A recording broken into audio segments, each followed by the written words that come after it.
Yummy.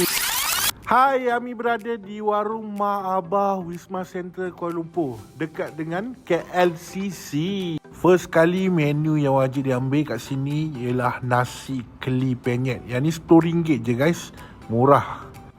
Okay, lepas tu korang kena try nasi ulam picit. Yang ni RM10 je guys.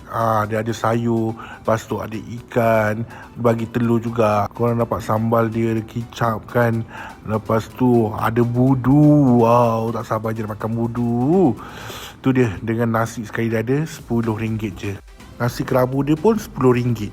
Semua dah sampai, jom kita makan. Okay, adik saya memang favourite nasi keli penyet ni. Biar dia rasa. Dia campur kuah dengan ikan keli tu. Tengok happy dia makan. Korang juga boleh pilih lauk lain tau selain daripada ikan keli ni. Lepas tu dia sini ada ayam. Lepas tu sini ada ikan. Semua RM10 kecuali ikan talapia ni. Ni RM14. Okey, sekarang kita nak try nasi ulam picit. Campur dengan sambal dia. Korang tengok guys, ada pelbagai budu. Lepas tu ada sambal kicap, ada kuah asam tu. Padu. Saya makan macam tu je. Okey, lepas ni nak rasa dengan nasi pula. Dicampur dengan budu apa, rasa dia sedap wai. Korang kena try rasa budu dengan ulam. Lepas tu ada telur. Sedapnya saya makan. Yummy. Memang padulah set ulam ni. Sedap.